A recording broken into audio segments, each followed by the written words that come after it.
It's a mysterious story, and Joe Biden has always been a storyteller. Usually he's stealing stories from the Kennedys, Hubert Humphrey, British diplomats, but he's never plagiarized a Rockefeller. That is until now. This week, Biden told us cannibals ate his uncle in New Guinea. My uncle, they called him Ambrose Brosey, they called him Bosey. My uncle Bosey was a hell of an athlete, they tell me, when he was a kid. And he became an Army Air Corps before the Air Force came along. He flew those single-engine planes as reconnaissance over war zones. And he got shot down in New Guinea, and they never found the body because there used to be a lot of cannibals for real in that part of New Guinea. Primetime still can't get over the story. The Pentagon called Biden a liar. The truth? Uncle Bosey was the passenger in a plane that went down in the Pacific when its engines failed. There was even a survivor who never mentioned anyone being eaten. Binder was asked about it today and said cannibalism is no laughing matter. Why is President Biden saying that his Uncle Bosey was eaten by cannibals? The president had a emotional and I think a symbolic moment. He had an opportunity as president to honor his uncle's service in uniform, who lost his life when the military aircraft he was on crashed in the Pacific after taking off near New Guinea. Why is he saying that his uncle was eaten by cannibals? That is a bad way to go. He lost his life. It's not, look, I'm not, we should not make jokes about this. It's not. Wait. President Biden said that his uncle was eaten by cannibals. I mean, your last line, it's for a laugh. It's for a funny statement. And he takes this very seriously. No one takes this more seriously than New Guinea. Diplomatic relations between the United States and New Guinea have now hit an all-time low. Turns out you accuse a country of eating your uncle, they don't take it lightly. Countries have gone to war over much less. Locals on the island say President Biden's story is unacceptable. They say the cannibals wouldn't just eat any white man that fell from the sky. The whole episode just leaves a bad taste in our mouths. One journalist actually visited these tribes, and they'd never even seen a white guy. If Uncle Bosey was eaten 80 years ago, surely tribal elders passed this history down to the next generation. The Great White Feast, they'd call it. Fact checkers appear to be shy. The Associated Press says Biden is off on details. NBC says Biden's mischaracterized the circumstance. CNN says Biden's account differs from the account provided by the Pentagon. But here's CNN fact-checking Trump. We just heard a little speech from Mr. Trump. What'd you make of it? Did he say anything that was not true? He did. I mean, it was mostly uncheckable, subjective opinion, but he did say a few things that weren't quite right at very least. So he repeated his false conspiracy theory that essentially that Joe Biden is behind this case, which was brought by a locally elected district attorney. He said Biden is behind it. He has his top people working with the DA's office to make sure everything goes right. There is no basis for that. So when Biden says cannibals ate his uncle, he's just off on the details. And when Trump says Biden's Justice Department's railroading him, it's false. Biden can lie all he wants, bring charges all he wants, and if Trump takes issue with anything, they'll throw him in jail. They've taken away my constitutional rights to speak, and that includes speaking to you. I have a lot to say to you, and I'm not allowed to say it. And I'm the only one. Everyone else can say whatever they want about me. They can say anything they want. They can continue to make up lies and everything else. They lie. They're real scum. But you know what? I'm not allowed to speak. And I want to be able to speak to the press and everybody else about it. So why am I gagged about telling the truth? I'm only telling the truth. They're not telling the truth. This New York trial is going to last 2 months. That's 2 months with Trump taken off the trail. And if he says the Biden donating judge or the lying star witness or the crazy DA's corrupt, he violates the gag order and gets jailed. Biden can spew hoaxes, plagiarize Michael Rockefeller, and Trump can't say a thing or go anywhere except on Wednesdays and on weekends. And with advantages like that, you'd think Biden would be cruising to re-election. Wrong. Biden world is trying to skip out on the debates. His buddy, David Frum in The Atlantic says, the Constitution's not debatable. The president does not participate in forums with a person under criminal indictment for his attempt to overthrow the Constitution. Jail your rival, duck debates to save democracy. You know the real reason Biden doesn't want to debate? Because Trump's going to say, your uncle was eaten by cannibals, huh, Joe? White House correspondent Peter Doocy joins me now. Are they just eating this up at the White House press room? Jesse, it is not funny. I'm so sorry. I'm sorry. It is a bad way to go. You're right. But, I'm sorry. The other day, Wednesday, I'm on the 4th floor of the Union Steelworkers headquarters in Pittsburgh, and President Biden's going through all of his normal lines that he says at these things. Oh, unions built the middle class, and we're going to challenge China and add new tariffs. That's great. And then he gets to the end, and he's talking about Uncle Bozy, a new character. I try to listen to everything that Joe Biden says. Yeah. Uncle Bozy is a new character for the re-election. But he says this thing about how they never found his body because he crash landed in an area that there were a lot of cannibals. And the union guys were kind of looking around like, that is a crazy story. Wow. But it does not seem like it is true. And I'm really surprised. When I asked in the press room today, people were laughing about it. But again, not a joke. That would be a terrible way to die. Yeah, the worst. But I assumed that they were going to say something like, well, Joe Biden was told this when he was a little kid. It's part of Biden family lore. He thought it was true. We checked with the Pentagon. Not true. But instead, they did not say that. And because the Uncle Bozy storyline is part of this thing that Trump likes to talk a lot about, this Atlantic article from 2020. John Kelly says that he heard Trump calling American war dead from World War II suckers and losers. Biden tells that story all the time. So it is entirely possible that we will hear this story again and again and again as we go. You know, you're right about the characters. He'll introduce a corn pop or black Somali or chopped Somali. I forget which one it is. And these will become reoccurring characters in the theme of Joe Biden's life. You can't introduce Uncle Bozy eaten by cannibals like 10 minutes before this election's about to start. I mean, do you think that he got this from the Michael Rockefeller legend? Because this just doesn't come out of nowhere. If I had to guess, somebody. So we're in Scranton to start the day on Wednesday, and he's at the War Memorial. He sees Uncle Ambrose Finnegan's name etched into the War Memorial, and I'm sure a lot of memories from his whole childhood start coming back. Somebody told him at some point that this happened. I don't know if it was meant as a joke. I don't know if that is just what they came up with to tell the kids when their uncle, a war hero, passed away, but it was just right there, and he said it twice on Wednesday, and now it's made its way all the way to Papua New Guinea, where the quote is, a political science professor told the Daily Mail, cannibalism is very specific. They wouldn't just eat any white men that fell from the sky. You gotta recall the ambassador after a diplomatic breach such as that. Please do me a favor, though, Doocy, you gotta ask the president about Uncle Bozy. I know you don't have a lot of time, and you never get a lot of opportunities, but I don't care. I went to the Marine One departure today. I have what the Defense POW MIA accounting agency said, and I had his comment. I was ready to ask him why he thinks that this is the case. Don't let this go. We will try. Doocy, do not let this go. I don't care if something happens with Iran, Ukraine, Russia. You got to get this in at some point. Do it for us. Do it for Uncle Bozy. It's all right. It's about the rest of the press corps may move on. Respect. We will not. We will not. We will never move on. We will never forget Uncle Bozy. Doocy, have a great weekend. Thanks, Jesse.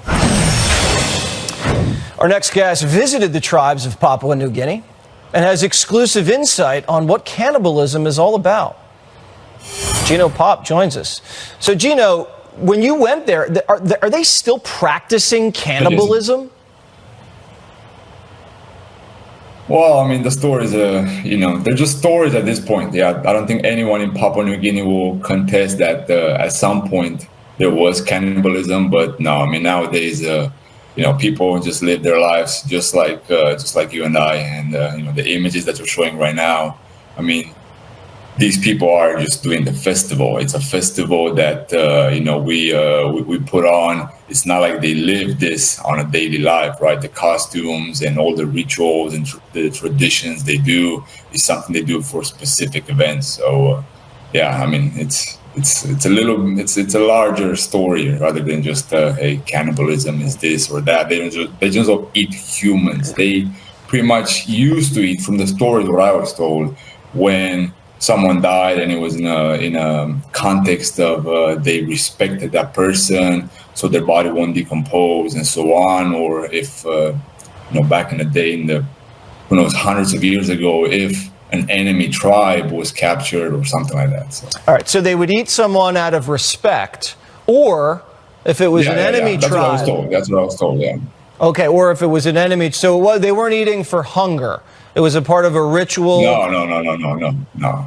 Got it. No, I don't think at any point that was the case. And we have Papua New Guinea and we have the New Guinea from Indonesia, where they have the Korowai, and there are multiple. We're talking about an island that has hundreds and hundreds of ethnicities, right? Of hundreds of languages. Like even in Papua New Guinea has over 800 languages, and the people, have different customs all throughout. So yeah, that's the thing with Papua New Guinea. It's so diverse that you cannot say this happens there, this happens only here, and so on. It's a larger story. Is this something that they're ashamed of? Is this something they accept as a part of their history, cannibalism? Yeah, they accept it. I don't know if it's a shame part or anything like that, but I mean, everyone's going to tell you at one point, hundreds of years ago, or even probably 100 years ago or so. But yeah, I mean, cannibalism does not exist anymore in 2024. Do you think if Uncle Bozy had swam ashore on that fateful day during World War II, that he might have been a great white feast? I'm not sure what to say about that. I mean, it's it's stories. At this point, I think things are just kept from the past. They do have a really, really interesting way of maintaining their traditions and so on. And most of the stuff that you will see in Papua New Guinea will be about their dancing, about their community, about their festivities, and so on. No one talks about cannibalism. I mean, at least I didn't just got into conversations with people regarding cannibalism. They were just interesting. People asked, "Hey, does this happen?" They'll tell you what they heard. But yeah, there's no such thing as cannibalism in 2024. Okay, you didn't see their mouths watering as they were interviewed by you? Well, this is the deal. They do eat betel nut, which is a small little nut from a palm tree. And they do make the saliva completely red, right? So it's when you see it for the first time, it looks very, very odd because it looks like blood, right? So most likely, they have a bad reputation because of a lot of, coincidences. So yeah, what a coincidence! What a coincidence! You're a brave man. You're a great adventurer, Gino. Thanks for coming on Primetime and sharing your experiences with us. And we respect everybody from Papua New Guinea and everybody around the world, whatever ritual they're involved in. Maybe not cannibalism, but anything short of that, we respect it. Thank you so much. For the next year, the whole world is going to know where Trump is at all times. He's got 4 trials on the calendar. It's easy to find out the exact time and date he's walking in and out of courthouses in densely populated cities. The Secret Service is the best in the biz, but, we're not really worried about the former president's safety, but nothing like this has ever happened before. Trump's presence shuts down city blocks and creates a circus outside. Today, a man lit himself on fire right outside the courthouse, sending people running for their lives. According to the NYPD, the man's 37, from Florida. Before dousing himself in flammable liquid, he threw pamphlets in the air, directing reporters to a website where he railed on about Trump, Hollywood, and other bizarre conspiracy theories. He's still alive in critical condition tonight. Just feels more dangerous than ever out there. A suicidal maniac with lighter fluid got this close to Trump's courthouse today. And Democrats don't seem to care. Today, Benny Thompson, who was in charge of the Jan 6 committee, proposed a bill that would strip Trump of his Secret Service protection if he's convicted of a felony and sentenced to prison. That means Trump could go to prison without protection. Democrats don't just want Trump in prison, they want him shivved. Vivek Ramaswamy is a former 2024 presidential candidate. Vivek, so, I mean, they're gagging this guy, they're fining him, mugshot. I mean, people are lighting themselves on fire about, 100 yards away from him. How scary is this? Look, Jesse, this is downright frightening. You want to think about this. This system, the swamp, will stop at nothing to keep this man out of office. That's what they've made clear. First, they tried to sue him. When that didn't work, they prosecuted him. When that didn't work, they tried to remove him from the ballot. When none of it worked, they're now denying him Secret Service protection. Ask yourself what outcome they're actually rooting for. This is ugly. This is un-American. And I think they're being much more transparent about to what extent they're willing to go to achieve their single-minded objective. And it's disgusting, Jesse. And the best way to protect against bad outcomes is to call that out, which is why we have a responsibility to call this nonsense out as we see it. So Joe Biden's going around saying everybody cannibals ate his uncle, and no one's fact-checking him. They're saying he was off on the details. And then Donald Trump can't even say this judge is a donor, and then he gets gagged and then thrown in jail. This isn't right, Vivek. Well, the only thing Joe Biden is cannibalizing is the truth in this country. That hypocrisy is now running rampant across the country, and I think it's working against them, Jesse. The more ridiculous these steps get, I know a lot of people who voted for Biden last time around that either are going to stay home or actually come around to voting for Trump this time around. So I think that every step they take is backfiring, and we are setting up for potentially a landslide of historic proportion. 1980, 1984 style outcome. As Reagan did, I think Trump can unite the country because of the red carpet that Biden has rolled out with some combination of his incompetence and his dishonesty. And the people of this country, especially independents, especially even young people, are starting to see through it. And I think that's going to be a good thing. I feel that, too. I see it on the streets, and I can just feel it in my heart. Tell me something that makes me feel more confident, besides feelings. Is the RNC, is the Republican Party, or the donors, are people coalescing? Do they have a ground game? Are they harvesting, early voting? Tell me what's happening on the ground. So, look, I think that the Republican Party has learned from its mistakes of the past to say that we're not going to have the same outcome for that red wave that never came. I think the new party leadership is off to a good start, bringing a big focus on saying that, you know what, we don't like all of this early voting. We don't like the way the elections are done, maybe. But we got to compete on the same terms if we are to win. You can't change the rules unless you win under the current rules. And I think there has been a real awakening to that across this party.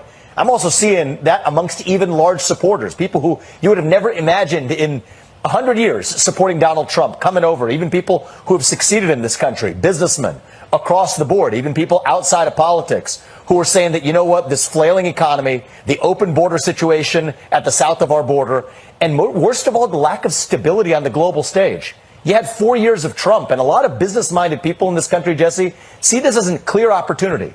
You don't usually get to compare the records of two presidents side by side. Usually you have a challenger who hasn't been the president before. This is a once-in-a-century opportunity where people are able to just objectively assess the facts. And from the donor class all the way to the bottom-up grassroots, I think we're seeing a shift that should leave you feeling pretty good heading into the weekend. Yeah, Biden can't remember 4 years ago, but everybody else in the country can. Vivek, your confidence makes me confident, and that makes me feel good going into this weekend. Have a good one. You too, man.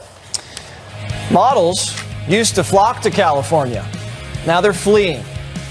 A massive gun battle broke out at an Atlanta gas station. Guy with an AK-47 opened fire and did not stop. At least 4 men were involved. Almost everybody at the pumps pulling out their pieces and firing. 3 bystanders were injured. No one. Or swim in my pool. But the sophisticated shanties weren't up to code, so the cavemen got the boot. Shooting up heroin? Fine. Living in caves? Too dangerous. A roof might collapse. In California, you're supposed to die on the streets outside of Starbucks. But the LA homeless are evolving from cavemen to contractors, building a makeshift mansion in the middle of the 110. The walls are real. It's got electric, a garden, a hammock, decorative lighting, a barbecue, of course. Don't worry. They have one. Nope. They have 2 fire extinguishers. Very responsible. And look at the water feature. Gorgeous. Well, this guy built his homeless McMansion. The rest of LA's vagrants still need a hand. And Mayor Karen Bass says she needs donations from you to make it happen. So right now we're working to move past nightly room rentals, including by master leasing and purchasing motels and hotels and already built permanent housing.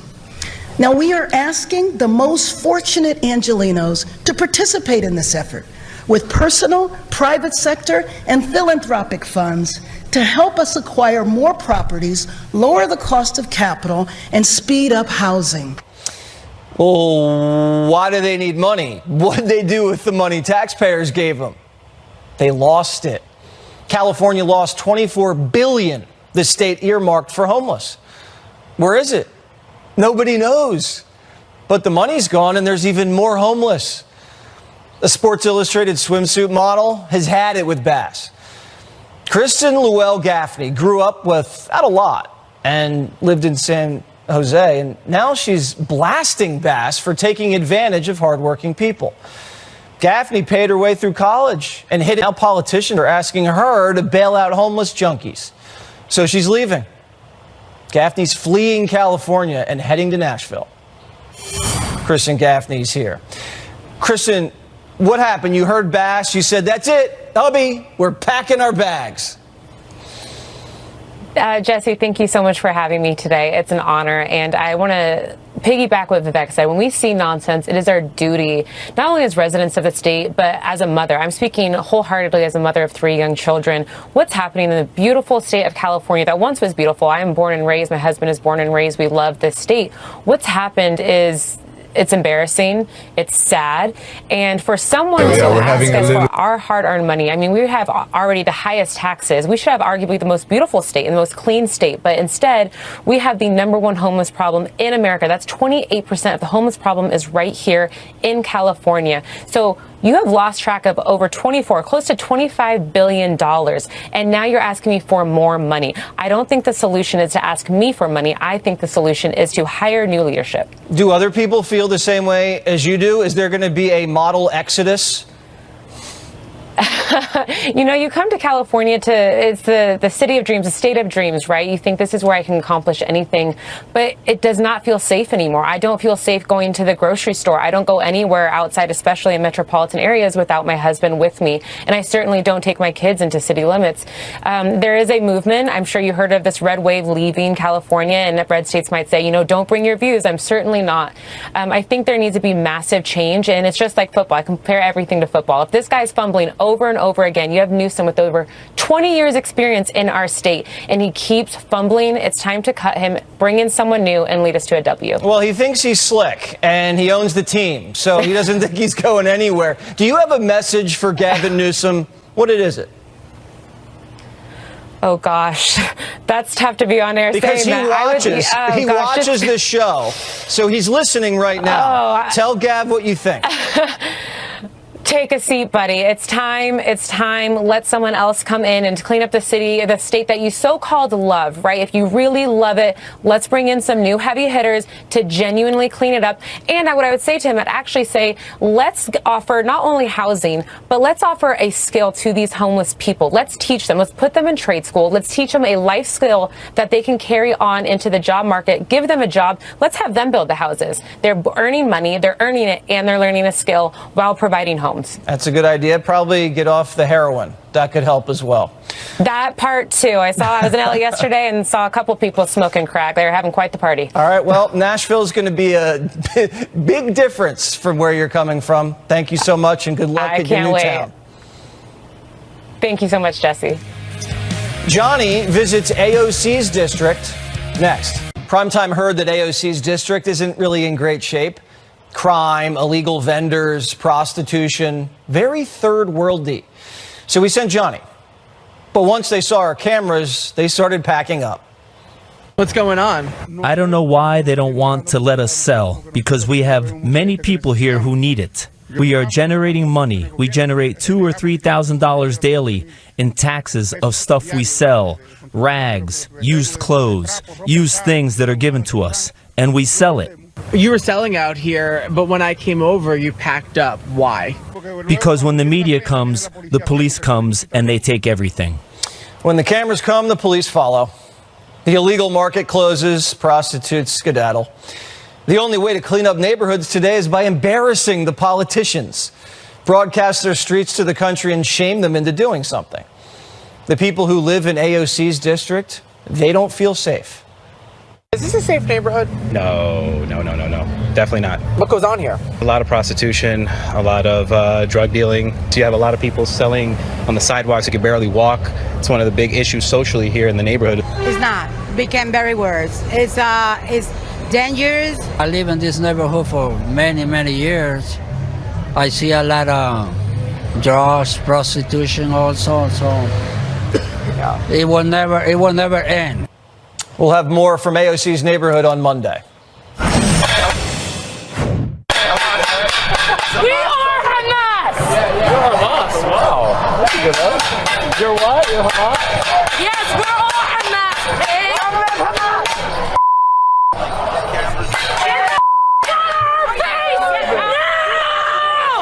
All week, it's been spring break for Hamas here in New York.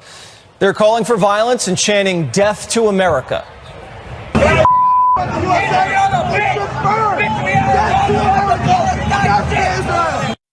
These people love to hate America for our so-called colonizing history. And they remind me of an interview I did for the Get It Together series, The Statue Toppler. As you know, I'm a big advocate for keeping historical statues. They symbolize our identity and what we've achieved. But not everybody believes this. I talked to Mike Fortica. Mike's a part of the Anishinaabe tribe, a father of four, and the leader of the American Indian movement. He became infamous for toppling the statue of Columbus in Minneapolis during the George Floyd riots. Mike really, and I mean really, hates America. But why? Let's bring in Mike. Why do you hate America so much? Because to me, America was built on genocide, slavery, and colonialism. And we have been through so much trauma, and America doesn't even realize it. They don't know what we've been through. And I don't hate Americans. I dislike this experiment, this failing experiment, because one of your most important documents, it talks about how all men are created equal, your Declaration of Independence. And then when you get down to the bottom, it says the merciless savage Indians. That's what they refer to. You say that your declaration, your Constitution, you're an American Indian, but you don't seem to believe you're an actual American. I'm Anishinaabe, and my allegiance is to the Anishinaabe Nation and to the other First Nation peoples of this country. That's where my allegiance lies. I do not stand for the Pledge of Allegiance. We do not stand for that flag because that flag does not stand for us. Mike, what do you believe gives you the right to topple our statues? Well, it's not our statues, it's that one in particular. I believe Christopher Columbus should never take up space in the public square. He's a rapist, he's a murderer, and that's what I don't understand, is why would you look up to this guy? I mean, he got lost, for heaven's sakes. There was really no redeemable qualities. There was no redeemable qualities of this guy. He brought alcohol, Satan, and Jesus with him, and those have done so much damage to our people.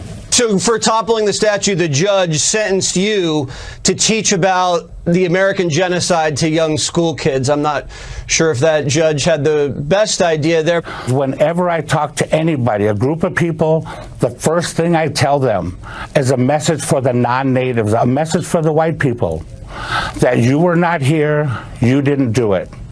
I wasn't here, and it did not happen to me.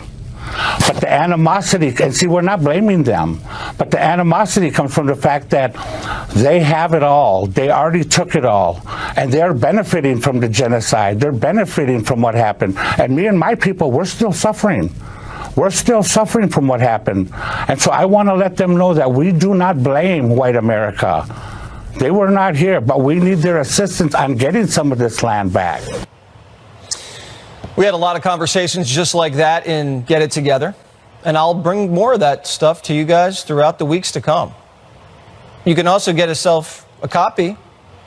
Catch me on tour tomorrow, Beach Haven, New Jersey, then Vero Beach, Florida, Mendham, New Jersey, and Yorba Linda, California. Sink or Swim is next.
Wow, that's so beautiful. You know, when this whole big group stood up, I said, oh, we have protesters. And you know what? They are protesting. They're protesting what's taking place in our country, and it's so bad and so wrong. It is a protest.